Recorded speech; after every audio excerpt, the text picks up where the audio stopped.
Yes, sister, most welcome. Assalamu alaikum. Wa alaikum assalam. I'm asking from the perspective of a teenager.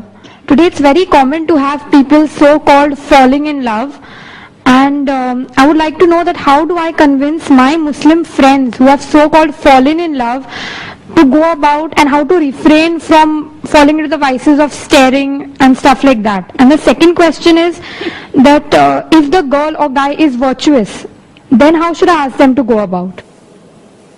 Sister has a question that now it's common amongst teenagers and among the friends that they fall in love.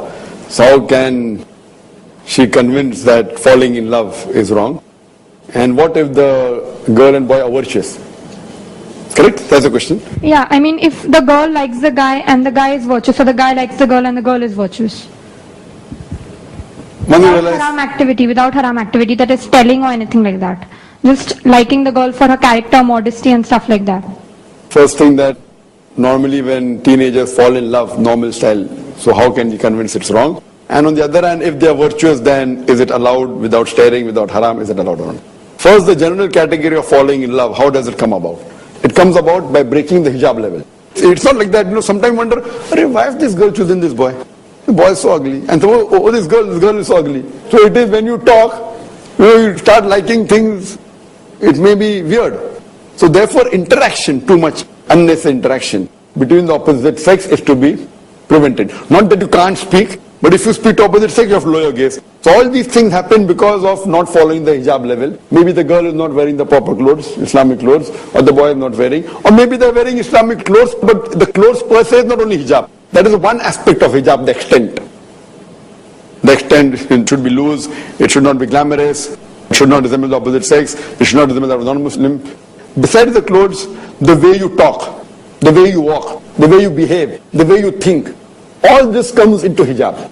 Just by wearing a clothing hijab, and if you don't talk properly, how are you? Well, very good. There should not be too much compassion. So automatic, whether you are wearing hijab, how are you? There's so much of depth and so much of modulation and so much of love in the voice. The talking is not Islamic. That doesn't have to be stern always, you have to be normal. Same thing the way you walk. You may wear a hijab and you may not walk properly. The way you think. You may wear a hijab and you may stare and you may think, kya acha hai, or kya achhi hai, whatever it is. There's bird watching going on in schools and colleges. So talking, walking, thinking, heart, niyat, everything put together. So when the hijab is broken in any of these aspects, there are high chances that infatuation will come. And that's how Allah subhanahu wa ta'ala, our creator, Almighty God has made us.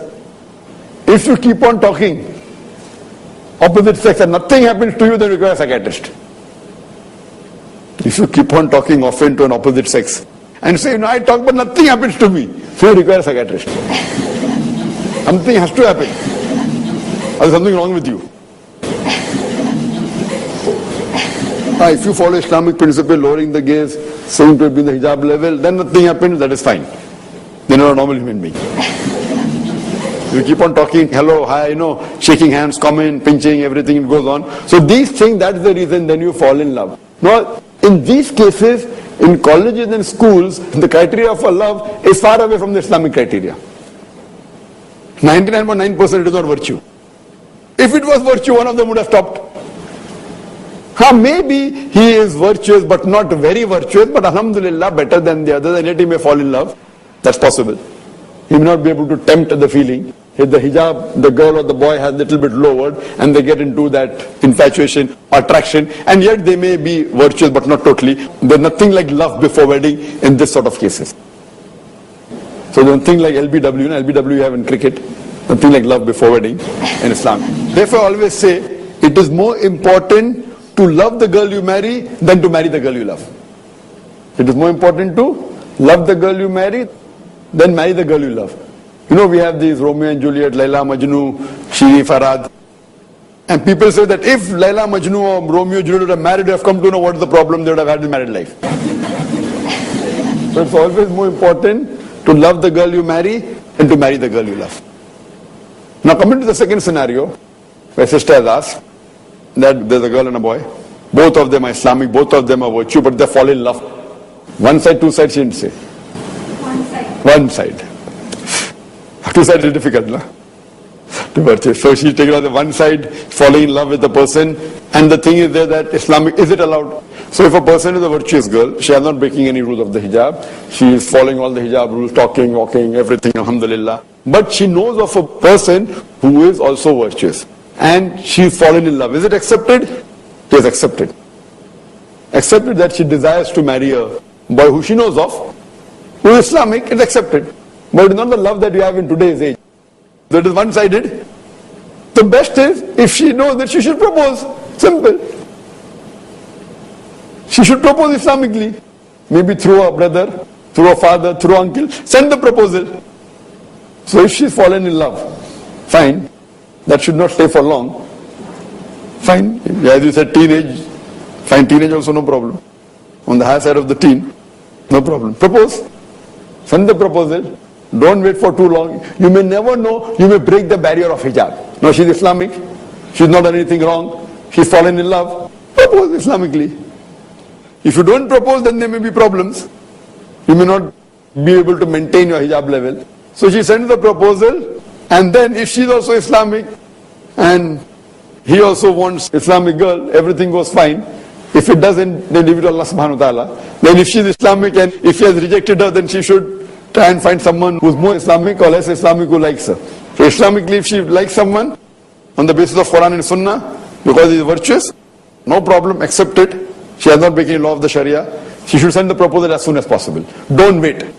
Send the proposal Islamically. Then we can have a meeting, have a talk, have a chat. If he accepts, alhamdulillah. If he doesn't accept, no problem. She finds someone else and he finds someone else. Hope that answers the question. Assalamu alaikum. Walaikum assalam. I am the coordinator. Even I wish to ask a question. Sure, most welcome, sister.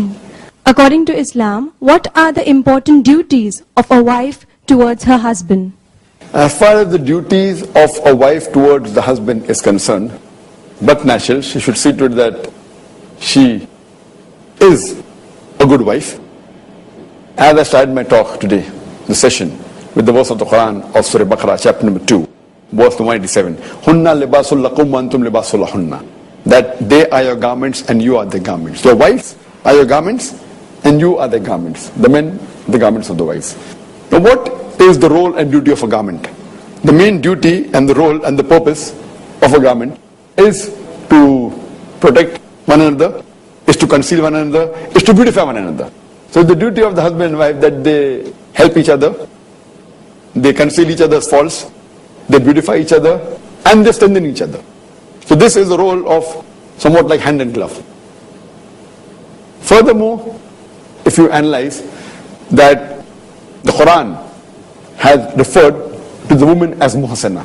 Muhsana means a fortress against the devil. In several places in the Quran, in Surah Nisa, chapter number 4, verse number 24. In Surah Nisa, chapter number 4, verse number 25. In Surah Ma'idah, chapter number 5, verse number 5. In Surah Nur, chapter number 24, verse number 4. In Surah Nur, chapter 24, verse number 33. In several places, the Quran refers to the woman as muhsana, who is a fortress against the devil. So it's the duty of the wife to be a fortress against the devil for the husband. Means she should see to it that she remains a muhsana for the husband, that she sees to it that she keeps the husband on the straight path. If you realize that the husband is deviating away from Quran and Sunnah with a little or more, you should be always present to see to it that to prevent him from deviating. Whether it be he's offering salah but may not be getting up in the morning, example. So you as a muhsana, see to it that you get up, keep an alarm, wake him up nicely, with love, with affection, get him up. So you are a muhsana. If you know he has some vices which he may have fallen into, so you see to it that you are compassionate to him. And with love, see to it that the relationship should be hand in glove. You should not be, oh, you're doing something wrong. Or the question haram, fine. So with love and affection, you should see to it that he's on the straight path. So these are the basic ones, hand in glove and being a muhsana. Furthermore, all the duties that are there, taking care of the husband, see to it that you obey him, and see to it that you get him closer to Quran and Sunnah. You have to follow almost everything what he says, unless those things which is against Quran and Sunnah, if he tells you, that's the only time you can disobey him. For example, if he tells you not to wear the hijab, that time you not follow him. But otherwise, if he tells you something Islamic, you follow. If he tells you something which is mubah, so you follow. So in this way, the duty of the wife is to keep the husband happy. It's the duty of the husband to keep the wife happy. It's not a one-way traffic, it's a two-way traffic. As it's the duty of the wife to see to it that she satisfies the husband, it is the duty of the husband to satisfy the wife. As I mentioned earlier, that the beloved Prophet ﷺ said that the best amongst the believers, that who is the best to his family, especially the wife. So it's a two-way traffic, and nikah is a marital contract.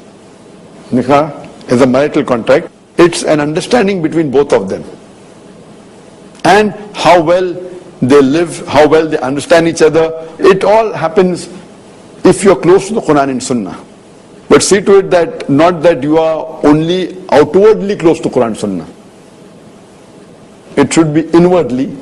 If a wife gives respect to the husband automatically respects the wife. If the wife does not respect the husband will not respect her. Even if the husband is bad, if the wife is good, the extra good she is, the more easier for the husband to come and be good to her. That's what the Quran says in Surah Anfal. That don't defeat your enemy, win over the enemy. If you win over the enemy, you'll never know that in whose heart was enmity would become your friend. That goes in generally, that also goes for the spouses. So relationship, sister, is more of a hand in glove. Hope that answers the questions. Assalamu alaikum. Wa alaikum assalam. My question is, if a husband and wife are staying together, they're married around 10 to 12 years, and these 10 to 12 years, they're just staying with each other just for the sake of it. They are not actually involved with each other, and they're just staying together to show others that they are husband and wife. Is the nikah valid?